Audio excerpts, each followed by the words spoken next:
संधू साहब, मैं आपसे ये गुजारिश करना चाहूँगा कि मान लिया आपकी बात को सच मान लेते हैं कि ये सारे मामलात की ख़राबी की जड़ इमरान खान साहब और उनकी हुकूमत थी। मान लिया कि IMF जो है उससे उन्होंने जो एग्रीमेंट तोड़ा उसकी वजह से आपको इन सारी मुश्किलात का सामना पड़ा, और मान लिया ये भी आपकी बात कि वही अब हट दरम है, वो मुज़ाकरात पे नहीं आते, आप उनको एक साइड पे रख के अगर तो यही सिर्फ सोचते रहेंगे या हमें बताते रहेंगे कि जी वो नहीं मानते तो हम क्या करें? आप अब खुद भी तो कुछ बताएं ना कि उनको छोड़ दें। आप अपनी प्लानिंग तो बताएं कि आप लोग क्या वे आउट निकाल रहे हैं। जी मैं बताता हूँ। प्राइम मिनिस्टर साहब ने पिछले हफ्ते, शायद आपने जरूर पढ़ा होगा, ऐलान किया था और विद इन अ वीक वो बहुत एक प्रेस कॉन्फ्रेंस करेंगे जिसमें इस बारे में माशी प्लान बताएंगे। दूसरा जो IPPs वाला इशू है उसके लिए एक टेक्निकल कमेटी बनाई है ताकि उसके लिए हम क्या कर सकते हैं या जिस तरह से भी हल हो सकता है मसला, ये सारे मसाइल हमारे सामने हैं और उसके लिए टेक्निकल एडवाइजरों की कमेटी बनाई गई है ताकि इनसे मिलकर ये बिजली की कीमतें और दूसरी सारी चीज़ें इनको कम किया जा सके। इसमें ये नहीं है कि प्राइम मिनिस्टर साहब काम नहीं, he is a man of steel nerves. Sandhu साहब, प्राइम मिनिस्टर साहब जो हैं मियां शहबाज शरीफ साहब, उनके मेहनती होने में, उनके अनथक होने में, उनके मुखलिस होने में कोई शक नहीं, बड़ी मेहनत है। लेकिन ये आप जो बात कर रहे हैं कि ये कमेटी बना दी, ये कमेटी बना दी, ये भी तो देखें कि डिप्टी चेयरमैन प्लानिंग कमीशन जहां ज़ेब साहब रिज़ाइन कर गए कि मुझे काम नहीं करने दिया जा रहा, इतने एक्सपीरियंस, डॉक्टर कैसर बंगाली 3 कमेटियों से रिज़ाइन कर दे कि जी हमने तजावीज़ को छोड़ दी है और हुकूमत उसके मुनाफी काम कर रही है, उसके उलट काम कर रही है। तो जब ये सारा कुछ होगा तो अकेला प्राइम मिनिस्टर क्या करेगा? आपकी बात इमरान यकूब साहब दुरुस्त है। मुझे इस बारे में जहांज़ेब साहब के बारे में तो मुझे पता है क्योंकि हसन इकबाल साहब का था कि मेरे पास इख्तियारात जो हैं वो मतलब नहीं है, सारा कुछ JP चेयरमैन साहब के पास होता है और जहांज़ेब साहब बहुत कॉम्पिटेंट पर्सन है। उन्होंने मतलब इसमें कोई ऐसी कोई लड़ाई वाली बात नहीं है, उन्होंने कर दिया रिज़ाइन। बाकी जो बातें आप कर रहे हैं, मैं इमरान यकूब साहब और मिस अमीना, हमारे पास कोई सामने कोई वो मशीन तो नहीं पड़ी कि मैं एक तरफ से इधर से अपना गोश्त डालूं और आगे से जल्दी से कीमा निकल आए।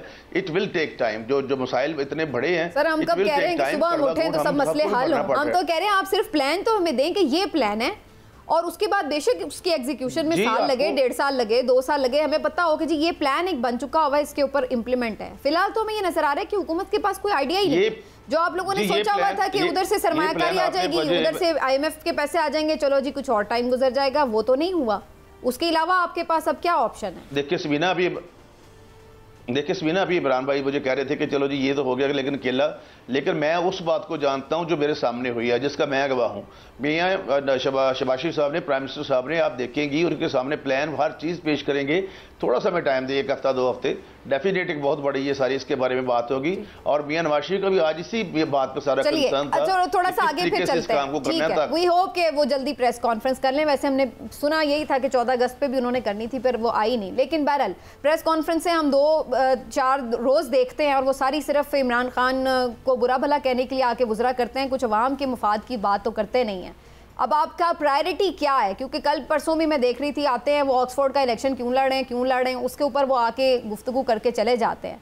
लेकिन अब सवाल ये कि आप लोगों की प्रायोरिटी सिर्फ ये है कि आके अपोजिशन को बुरा भला कहना है, आईनी तरमीम कैसे करनी है उसके लिए बंदे पूरे करना है और नए नए आप लोग रास्ते निकाल रहे हैं, तो कितनी की उसमें कामयाबी मिल गई है? आईनी तरमीम आ रही है या नहीं आ रही?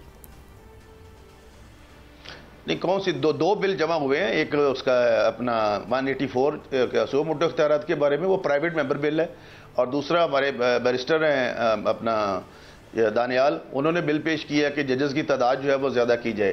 तो ये प्राइवेट मेंबर बिल है, वो उनके पास होते हैं, अगर देखते हैं कि वो पूरे हो सकते, लेकिन उसमें बात बिल्कुल दुरुस्त है कि जिस लेवल पे बैकलॉग है, लोग दादा केस करता है, पोते को जाके इंसाफ पता नहीं मिलता या नहीं मिलता।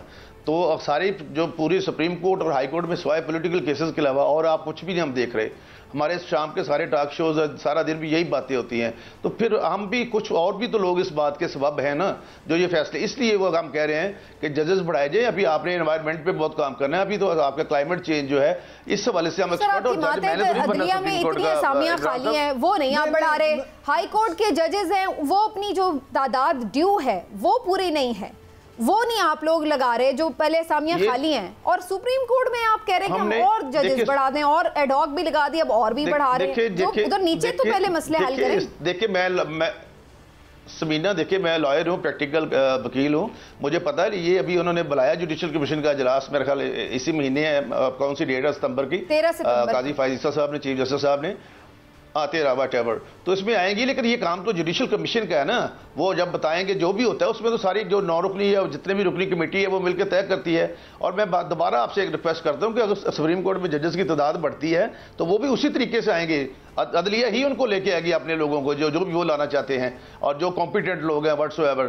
تو اس لیے یہ ضروری ہے تاکہ لوگوں کو انصاف تو ملے. یہ اتنا 15 سال کے بعد آپ مولانا سے آپ لوگ کیا مانگ رہے ہیں؟ مولانا سے کون سی حمایت مانگ رہے ہیں آپ لوگ پارلیمنٹ کے اندر؟ یہ بھی تو بتائیں نا پھر. مولانا اگر آئینی ترمیم آپ نے نہیں کرنی تو مولانا سے کیا مانگ رہے ہیں؟ آئینی ترمیم میں یقین کیجئے، میں پہلے بھی عمران یعقوب صاحب کو پتا، میں کبھی بھی میں نے پہلے بھی آپ کو بتایا میرا فیبر ہے کہ اس کے علاوہ کوئی آئینی ترمیم نہیں ہو رہی ابھی تک، نہ کوئی کیبنٹ میں بات آئی ہے، نہ کوئی ایسی اور بات آئی ہے، اور نہ میرے خیال میں کوئی ہوگی.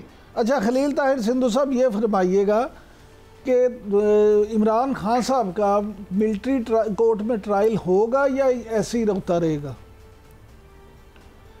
جی دیکھیں، آرٹیکل 31، آرٹیکل 40 اور آرٹیکل 92 آرمی ایکٹ 1952 کے تحت جو اپنا سویلین ہے اس کا آرمی ٹرائل ہو سکتا ہے، بٹ اٹ ڈیپینڈز کہ ایویڈنس کیا آتی ہے. جو بندہ گرفتار ہے جس کا جنرل کورٹ مارشل ہو رہا ہے اس کے ساتھ کیا نیکسس جڑے ہوئے آتے ہیں لوگوں کے، کیا وہ میڈم والا بی بی والا جن اس میں تھا یا کیا کون تھا ان میں جن تھا.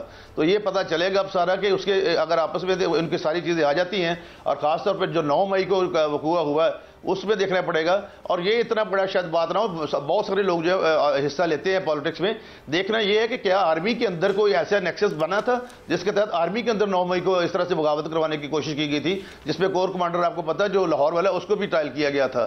تو اس حوالے سے دیکھنا، ہاں اکارڈنگ ٹو، لیکن اس میں سپریم کورٹ نے ایک ججمنٹ دی ہے کہ آرمی ٹرائل ہو سکتا ہے، بٹ وہ فیصلہ نہیں کریں گے جب تک سپریم کورٹ کی طرف سے فائنل ججمنٹ نہیں آ جائے گی. لیکن یہ نہیں کہ نہیں ہو سکتا، لیکن مجھے اس بات کا کوئی پتہ نہیں. چارج فریم ہوگا پھر پتہ چلے گا کہ ان سارے نیکسس ملتے ہیں یا نہیں ملتے، یا ان کا کوئی قصور ہے یا نہیں ہے. ادروائز کوئی ایسی بات نہیں. ہاں 190 جو 190 ملین پاؤنڈ کا ہے وہ ٹرائل ہو رہا ہے، اس میں میرے خیال اس مہینے وہ مکمل ہو جائے گا. اچھا سندھو صاحب یہ فرمائیے گا کہ مسلم لیگ نون نے جو بلدیاتی انتخابات کروانے کا فیصلہ کیا ہے، تو کیا آپ سمجھتے ہیں کہ اس مہنگائی سے تنگ عوام جو ہے اس پریشانی کے دور میں مسلم لیگ نون جو ہے وہ صاف اور شفاف انتخابات کے بعد پنجاب میں بلدیاتی الیکشن جیتنے میں کامیاب ہو جائے گی؟